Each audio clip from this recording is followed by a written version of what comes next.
Muchas personas cuando leen el libro de Apocalipsis suelen pensar rápidamente en la marca de la bestia.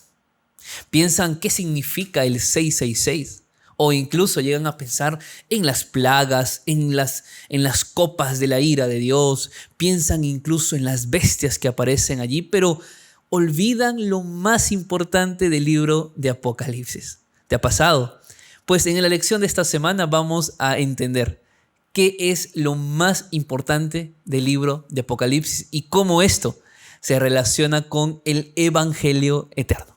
Hoy vamos a empezar ya a entrar de lleno en los mensajes de los tres ángeles. Empezaremos hoy con el primer ángel. Hay mucha información y tenemos mucho por aprender. Así que acompáñame. Aquí iniciamos el comentario de la escuela sabática.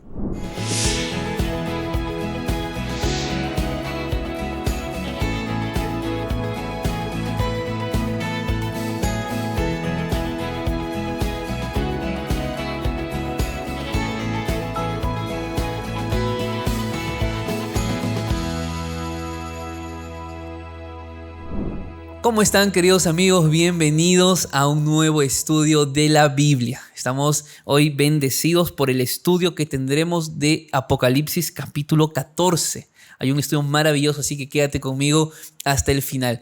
Bienvenido a ti, que ya eres parte de esta familia, de esta comunidad, que semana a semana estás viendo estos videos, compartiéndolo también. Seas tú bienvenido, un fuerte abrazo hasta donde tú te encuentres. Y si viste o estás viendo este video por primera vez, de repente alguien te mandó el enlace por WhatsApp o de repente topaste con este video de casualidad. Yo soy el pastor Anthony Araujo, soy pastor de la Iglesia Adventista y para mí es una gran alegría que estés viendo este video que tiene un único propósito, que tú puedas conocer más a Dios. Así que si quieres unirte a nuestra comunidad, ya somos más de 50,000 personas, únete de manera gratuita, dale clic allí en el botón de suscribirse en tu pantalla de celular, en tu pantalla del computador, dale clic allí en el botón de suscribirse y así podremos llegar también a miles y miles de personas más. Antes de poder iniciar con el estudio, quisiera dar un anuncio, una invitación especial a mis amigos en Guatemala. Así es.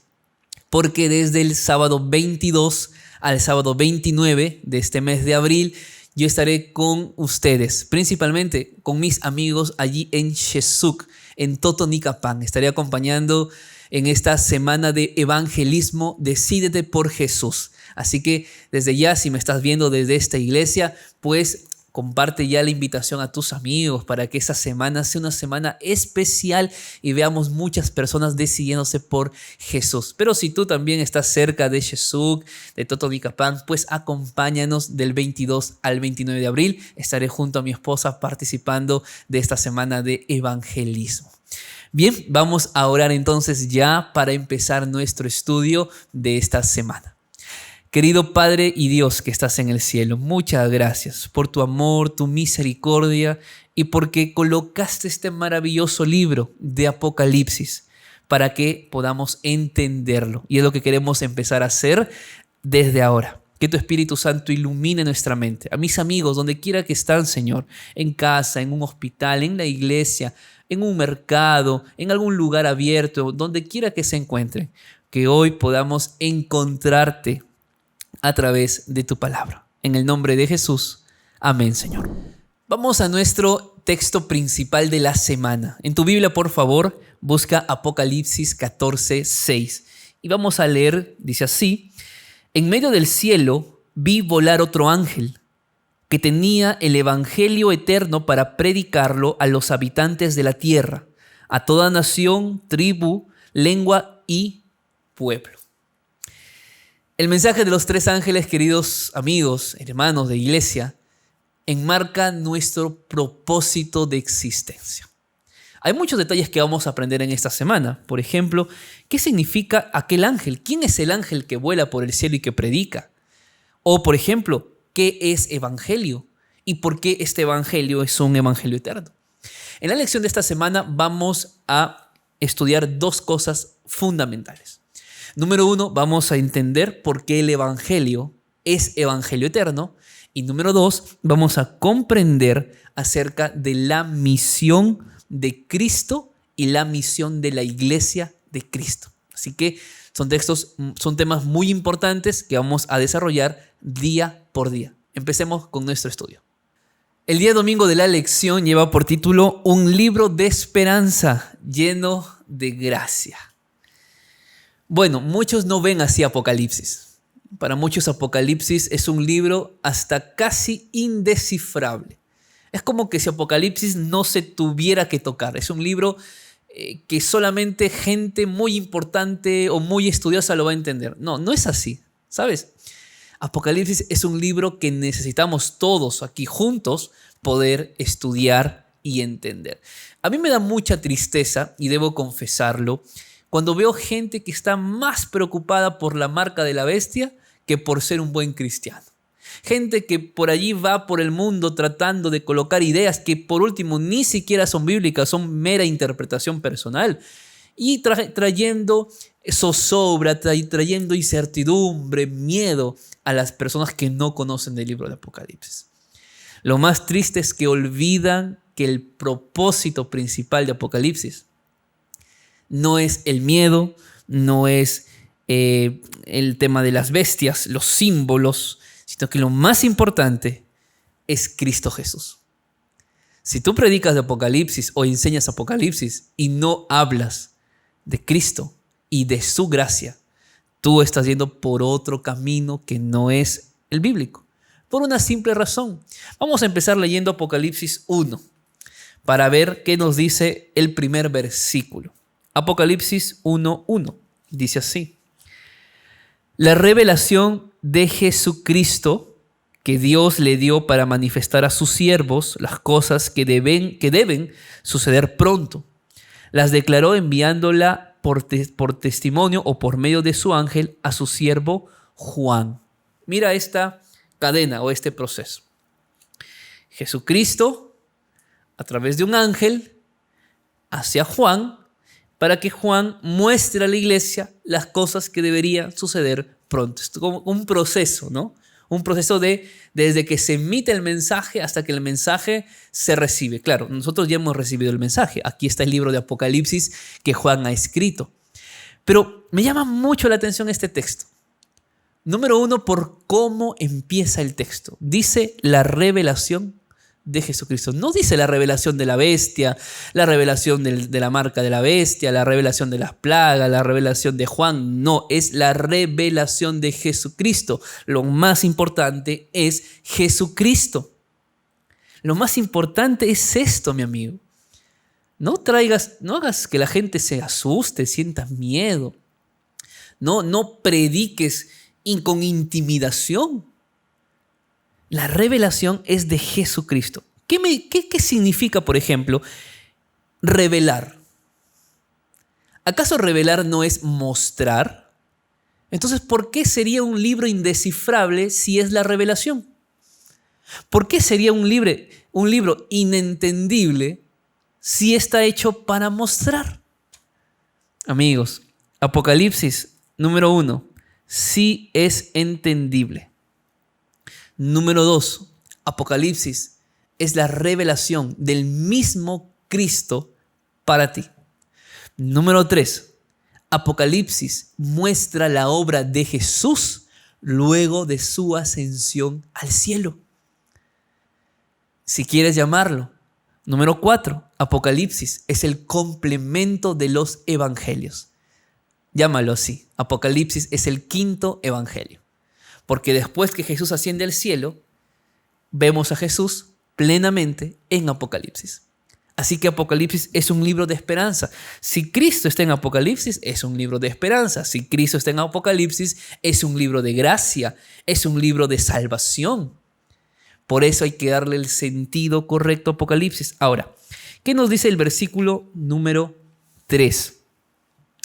Bienaventurado el que lee y los que oyen las palabras de esta profecía y guardan las cosas que en ella están escritas, porque el tiempo está cerca. Número 1 aquí, bienaventurado. ¿Qué significa bienaventurado? Feliz. O sea, no puedes leer Apocalipsis y estar así, en zozobra, angustiado. ¿Pero por qué es esto? ¿Pero por qué dice lo otro? No. Apocalipsis no es para leerlo y decir, no, pero por eso la iglesia no está predicando aquí, la iglesia no está haciendo lo otro. No, Apocalipsis es para gente feliz y para que traiga felicidad a tu vida. El texto dice, bienaventurado el que lee, feliz el que lee Apocalipsis, el que oye Apocalipsis y el que guarda. Esto es lo más importante. Amigos, de nada sirve que sepas tanto de Apocalipsis, que intimides a la gente con Apocalipsis, que les hables de la plaga del Apocalipsis, del infierno, del Armagedón, si tú no estás guardando las palabras de este libro. Preocúpate más por prepararte para el regreso de Cristo que predicar sin saber quién es Cristo Jesús en tu vida. Eso es lo primero que tienes que entender. Todo el Apocalipsis, como dice la lección, trata acerca de Jesús. Y esto es lo más lindo. Y el mensaje de los 3 ángeles que vamos a empezar a ver a continuación. Este mensaje, queridos amigos, es un mensaje de gracia. Es un mensaje de invitación. Es un mensaje de llamar a las personas al arrepentimiento. Por eso es un mensaje importante. El mensaje de Apocalipsis es un mensaje de la gracia que perdona nuestro pasado. Es un mensaje de la gracia que nos da poder para enfrentar el presente. Y es un mensaje que nos ofrece esperanza para un futuro en incertidumbre. Así que, bienvenido al Apocalipsis. Un libro de gracia, un libro de esperanza. ¿Hay que aprender a equilibrar las cosas? Sí. ¿Hay que aprender a equilibrar nuestros sermones de Apocalipsis? También. Así que veremos en esta semana la gracia de Cristo manifestado en el mensaje del primer ángel. Así que vamos al siguiente día de nuestro estudio. El día lunes de la lección lleva por título El Evangelio Eterno. Vamos a volver a leer Apocalipsis 14:6. Dice, en medio del cielo vi volar otro ángel. Vamos a empezar definiendo quién es el ángel de Apocalipsis 14:6. Primero, la palabra griega para ángel es ágelos. Y ágelos significa mensajero. Ágelos significa alguien que presenta un mensaje. De hecho, Conflicto de los Siglos, en la página número 35, dice que aquel ángel que predica no es un ángel celestial, son los mensajeros que Dios tiene en sus iglesias. Por lo tanto, si queremos entender quién es el ángel que predica, el ángel eres tú. Dios te llamó a ti y Dios me llamó a mí para ser los mensajeros de un mensaje especial para este tiempo final. ¿Cuál es este mensaje? Dice el mensaje del Evangelio eterno. Ahora, vamos a detenernos aquí, presta mucha atención, porque esto es muy importante entender. Número 1, ¿qué significa eterno? ¿Qué significa eterno? Eterno es algo que no tiene fin, pero eterno también es algo que no tiene principio. Es eterno.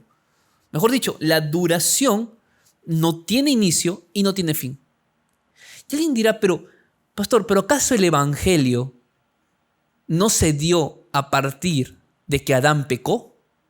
Si el Evangelio se dio a partir de que Adán pecó, ¿cómo es que el Evangelio está antes de Adán o antes del pecado? Y aquí vamos a responder la segunda pregunta. ¿Qué significa evangelio? La palabra griega para evangelio significa buena nueva. Eso es evangelio. Dar buenas noticias. El evangelio, sin lugar a dudas, es Cristo. La mejor buena nueva que el ser humano puede recibir es Cristo Jesús. Y Cristo Jesús es camino, Cristo Jesús es verdad, Cristo Jesús es vida, Cristo Jesús es luz del mundo, pero por sobre todo, Lucas 19:10 dice que cuando Jesús estuvo con Zaqueo, dijo, aquí acaba de llegar la salvación a esta casa. Por cuanto él también es hijo de Abraham, porque el Hijo del Hombre vino a buscar y a salvar lo que se había perdido. Mira esto, ha llegado la salvación a esta casa. ¿Quién había entrado en casa de Zaqueo? Jesús. ¿Y qué dice Jesús? Que en la casa de Zaqueo había entrado la salvación. Por lo tanto, Jesús es salvación. Evangelio es salvación, porque Cristo es lo más importante. Cristo es la buena nueva del ser humano. Pero ¿cómo entender que este evangelio de la salvación estaba antes del pecado? Porque el evangelio es eterno. Por lo tanto, el mensaje tiene que ser eterno. ¿Cómo entender esto? Mira que nos dice Primera de Pedro 1, versículos 18 al 20. Pues ya sabéis que fuisteis rescatados de vuestra vana manera de vivir, la cual recibisteis de vuestros padres, y no con cosas corruptibles como oro o plata, sino con la sangre preciosa de Cristo, como de un cordero sin mancha y sin contaminación. Él estaba destinado antes de la fundación del mundo, pero ha sido manifestado en los últimos tiempos por amor de vosotros. ¿Qué dice el versículo? Que este plan de salvación, que el evangelio, que las buenas nuevas estaban destinadas antes del pecado, antes de la fundación de este mundo. Por lo tanto, el evangelio es eterno porque Dios diseñó este plan antes del pecado, pero mostró el plan después de que Adán y Eva pecaron.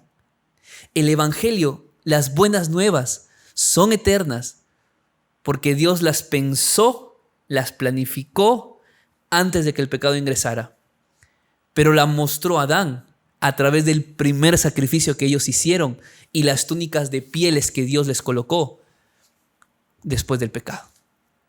Por eso es un evangelio eterno. Y este evangelio, amigos, que sea eterno, significa que este mismo evangelio del pasado tiene que continuar siendo predicado al día de hoy. No podemos cambiar el evangelio, no podemos cambiar la predicación.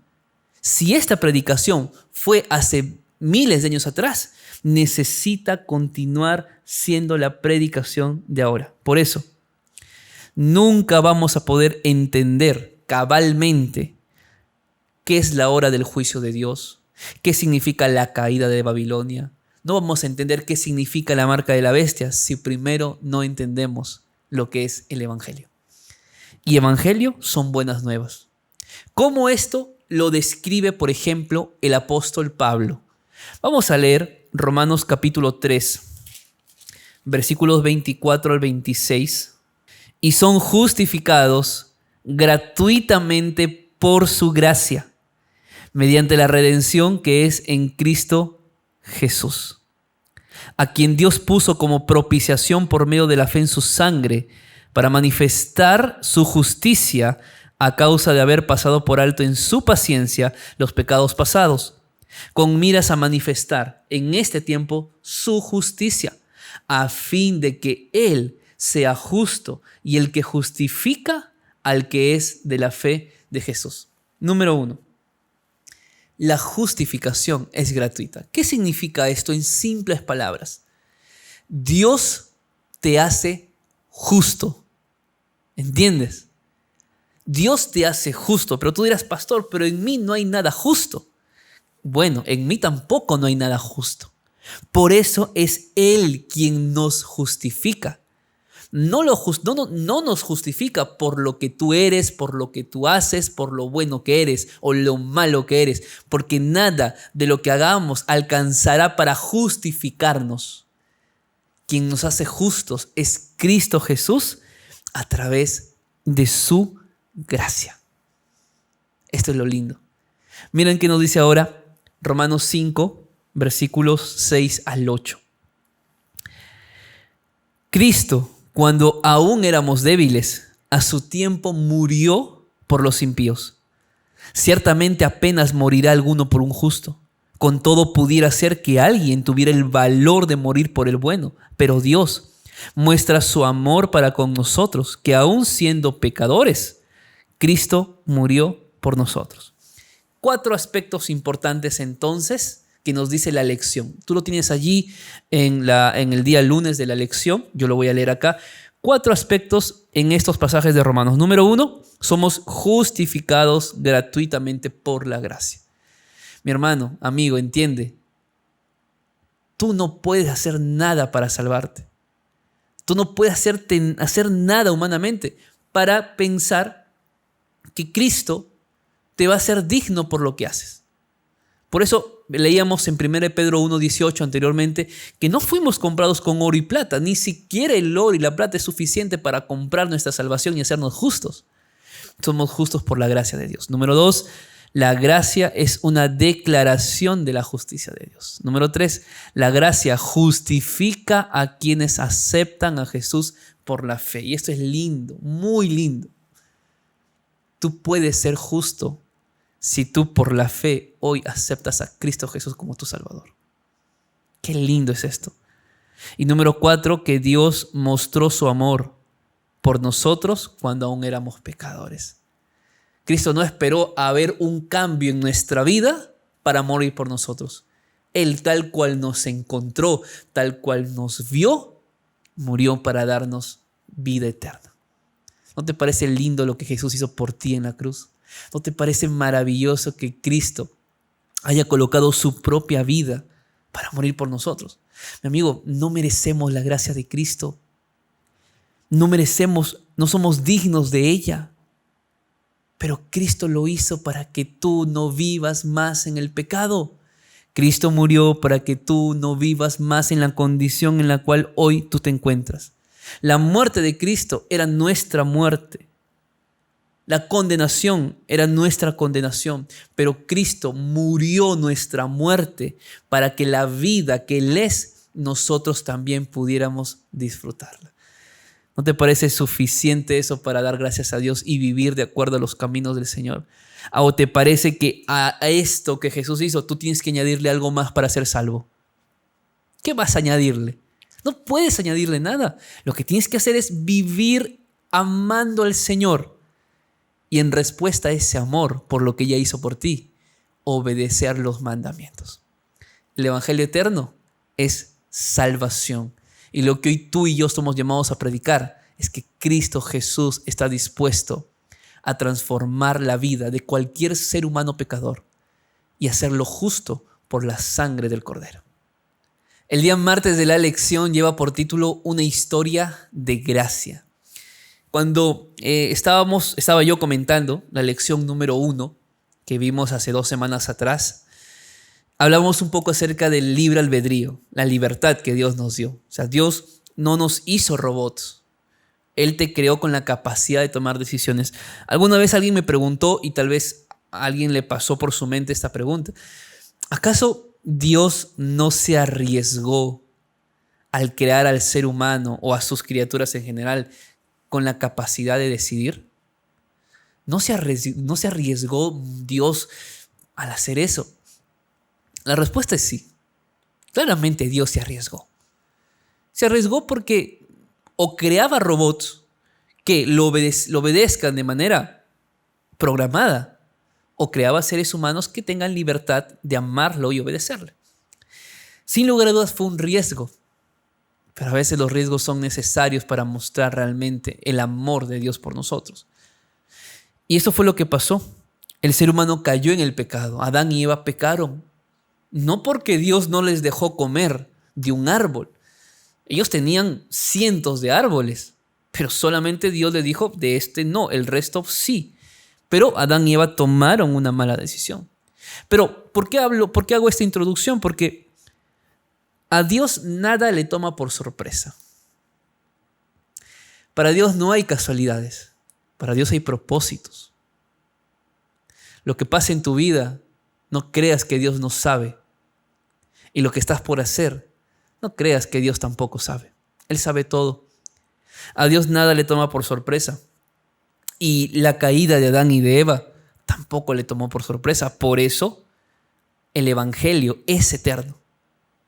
Porque el Evangelio se planificó desde la eternidad.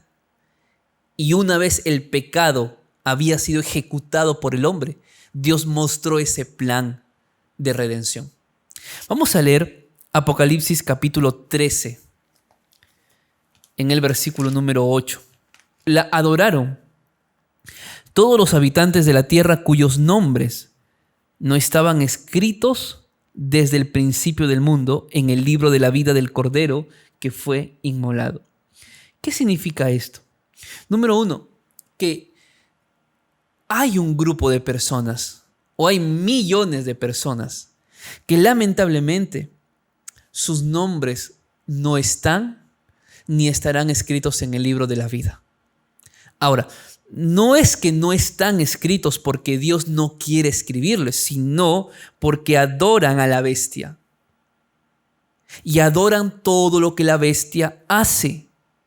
El texto es interesante porque dice en el versículo número 5 de este texto que también se le dio boca a esta bestia de hablar arrogancias y blasfemias y se le dio autoridad para actuar por 42 meses. Ya hemos visto eso en la lección 1.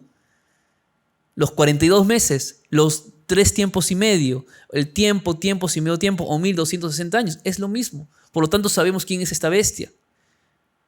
Y lo que el texto dice es que se le permitió incluso a la bestia, versículo número 7, hacer guerra contra los santos y vencerlos. Persecuciones, muertes, asesinatos. Y se le dio autoridad sobre tribu, pueblo y lengua y nación. Y la adoraron a esta bestia todos los habitantes de la tierra. O sea, hay personas que no aceptan la gracia de Dios, que viven pos esta bestia, que viven haciendo de su vida una vida lejos de Dios. ¿Sabes? Es triste y es doloroso cuando hay personas, entre comillas, cristianas que dicen así: no, yo elijo cómo adoro a Dios.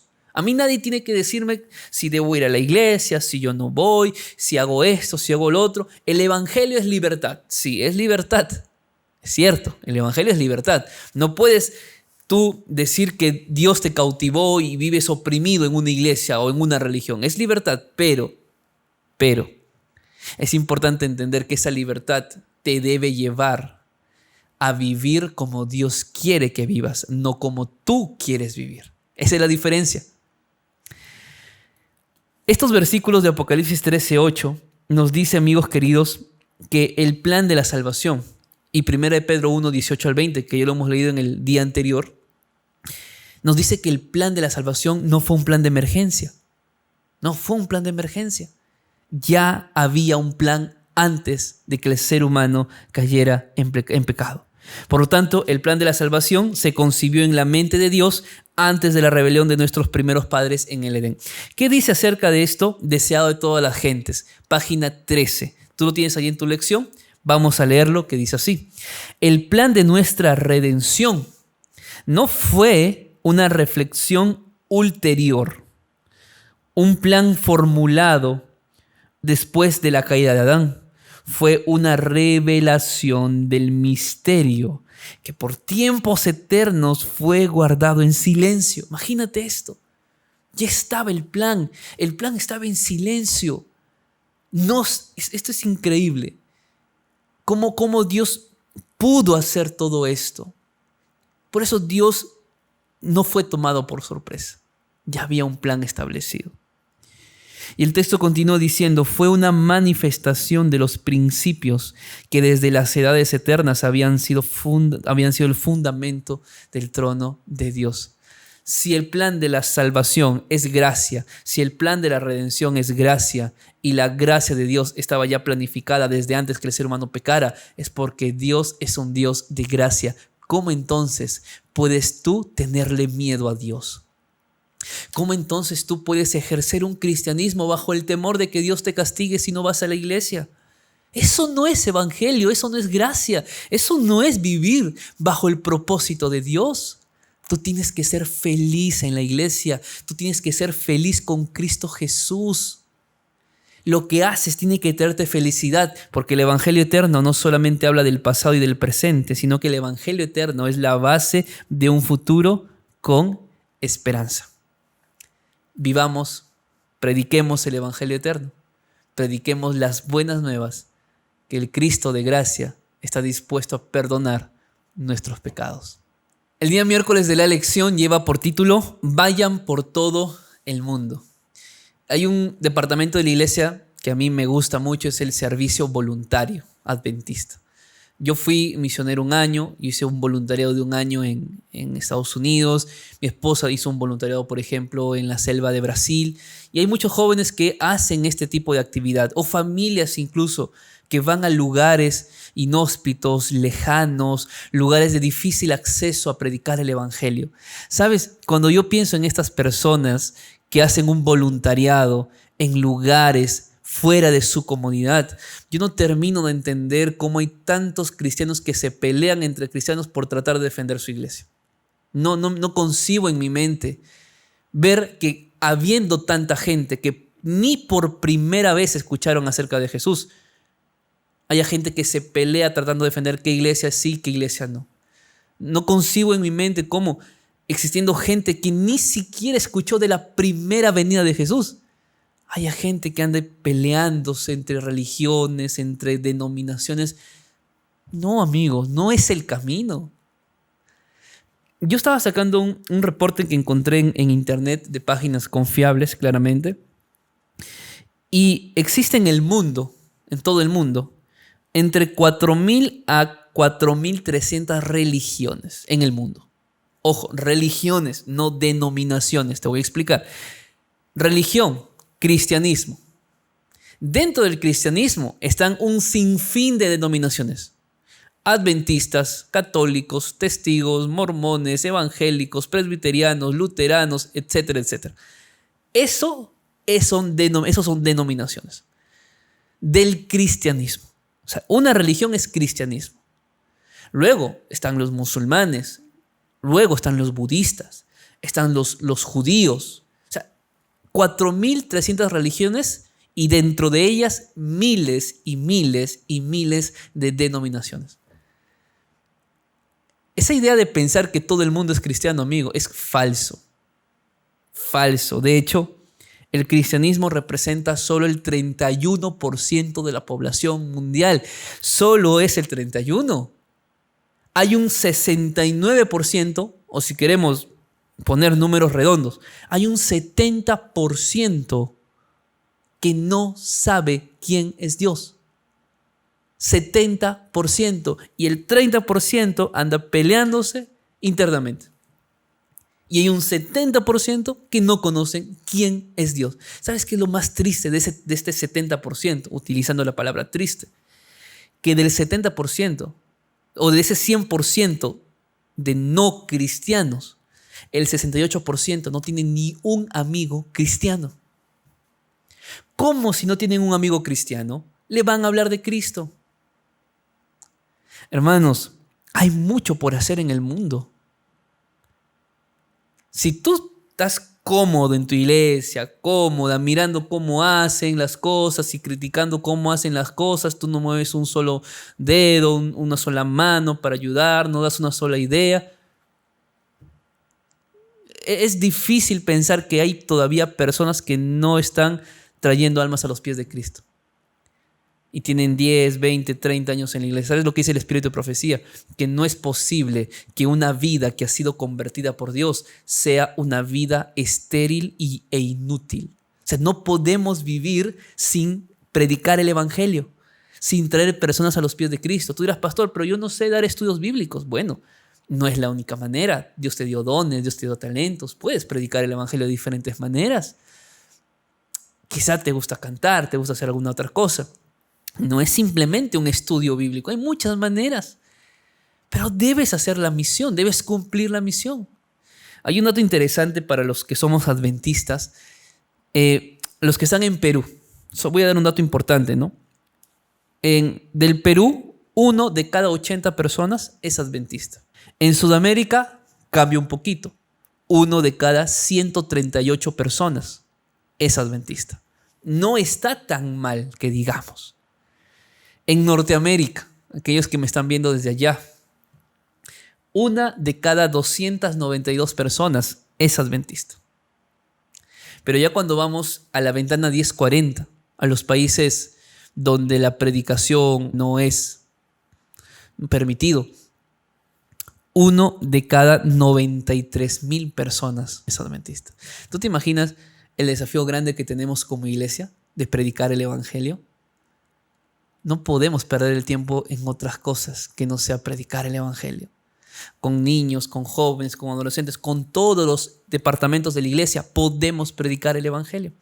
Y es justamente lo que dice Apocalipsis capítulo 14, versículo número 6. Hay que predicar el evangelio eterno a los habitantes de la tierra, a toda nación, a toda tribu, a toda lengua y a todo pueblo. Es a todo el mundo. No podemos limitarnos solo a un lugar. La predicación del evangelio tiene que llegar a todo el mundo. Por eso Mateo capítulo 28, versículo número 19 y 20. Por tanto, id y haced discípulos a todas las naciones. Esto es lindo. Haz discípulos en todo lado, en todas las naciones, bautizándolos en el nombre del Padre, del Hijo y del Espíritu Santo, enseñándoles que guarden todas las cosas que yo os he mandado. Amigos, Paul David Tripp nos dice que el pecado hace que reduzcamos nuestra vida, el tamaño de nuestra vida. ¿Qué significa esto? Que los seres humanos fueron creados para ser parte de algo más grande. Tú fuiste creado, tú fuiste creada para algo mucho más grande, pero lo que el pecado está haciendo es que tú pienses solo en ti, que yo piense solo en mí, que lo más importante sea yo. Y si alguien está sufriendo, Dios le ayudará, yo voy a orar nada más. Nos hemos limitado a la predicación del evangelio, nosotros mismos. Por eso es importante recordar que tú y yo somos llamados a cumplir la gran comisión. Y la gran comisión no es solo bautizar. Amigos, si tú has ganado un alma para Cristo, si tú enseñaste la Biblia a alguien y esa persona, gracias a Dios y gracias a tu trabajo, se bautizó, pues tu trabajo no terminó con el bautismo de esa persona. El bautismo es tan solo el inicio de toda una etapa que no terminará solo hasta que Cristo venga. Por lo tanto, tu deber no es llevar personas únicamente al bautismo. Tu persona es que esas personas que fueron llevadas al bautismo, ahora tú las encamines al reino de los cielos. Por eso no termina el discipulado en el bautismo. El bautismo es el inicio. Hay que enseñar las cosas, hay que invitar a que la gente guarde los mandamientos. Hay que enseñar, no con la teoría, con nuestra propia vida. Ese es el gran desafío del cristianismo. Amigos, la comisión que Dios nos da, descrita en Apocalipsis 14 y en Mateo 28, es la tarea más grande jamás encomendada en la iglesia. Yo te pregunto, tú que perteneces a una iglesia, ¿estás cumpliendo la comisión? ¿Estás predicando el evangelio? ¿Estás haciendo misión? Si no es así, aún puedes hacerlo. El día jueves de la lección lleva por título Un movimiento misionero. La iglesia es misión. Somos llamados a predicar el evangelio, como ya lo hemos visto en el día anterior. Me gustaría que podamos leer ahora Hechos capítulo 1, versículo 8. Es un texto muy oportuno para esta semana.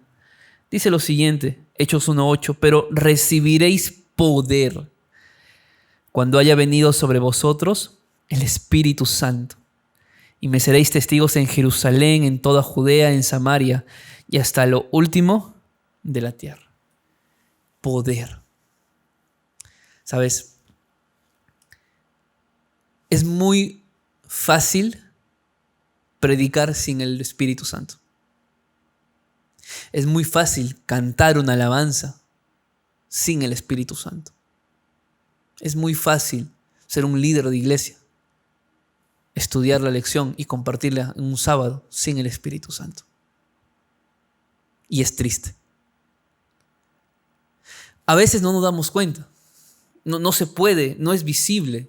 Tú puedes escuchar que alguien lo hace bien, predica bonito, canta lindo, pero el comportamiento nunca va a ser un buen termómetro para saber quién es un buen cristiano.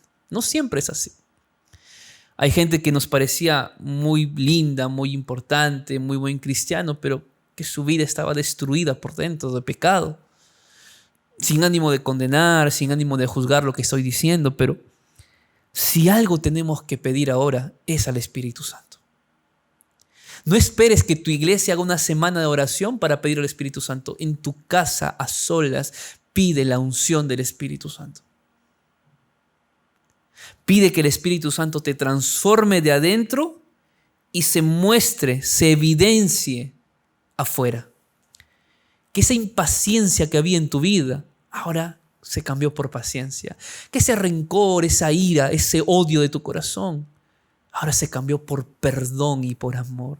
Que esa angustia que no te dejaba dormir en las noches, que hacía que tu mente piense y piense y no puedas descansar, se convierta en paz, en tranquilidad. Que ese orgullo que te llevaba a pensar que podías hacer todas las cosas solo, sola, que te llevó a destruir tu familia, que te llevó a perder tu trabajo, ahora sea transformado por amabilidad, por humildad. ¿Sabes quién hace todo eso? El Espíritu Santo. ¿Y sabes por qué hace eso el Espíritu Santo?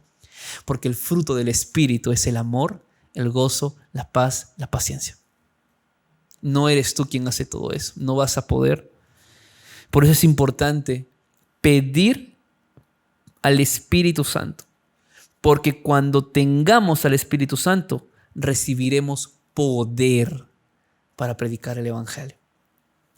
Y la lección en el día jueves nos habla de un personaje, John Andrews. Yo estaba averiguando un poquito de la vida de John Andrews, haciendo memoria porque ya había leído su historia hace muchos años atrás. Pero es interesante porque a la edad de 15 años, John Andrews pasa el chasco del 22 de octubre. Fue muy amigo de Elena, muy amigo de Jaime White o Santiago White, como en algunos lugares le dicen. Era muy amigo de Jaime White. Y John Andrews se convierte en el primer misionero oficial de la iglesia. Era una persona que hablaba muchos idiomas, por lo menos hablaba 7 idiomas. Conocía el Antiguo Testamento, conocía el Nuevo Testamento de memoria. Lo podía repetir de memoria el Nuevo Testamento, parte del Antiguo Testamento. Había aprendido el griego, el hebreo, los idiomas originales de la Biblia. Y a los 45 años él decide ir a Suiza como misionero. Pero cuando él va como misionero va sin su esposa porque su esposa años atrás había muerto por una enfermedad.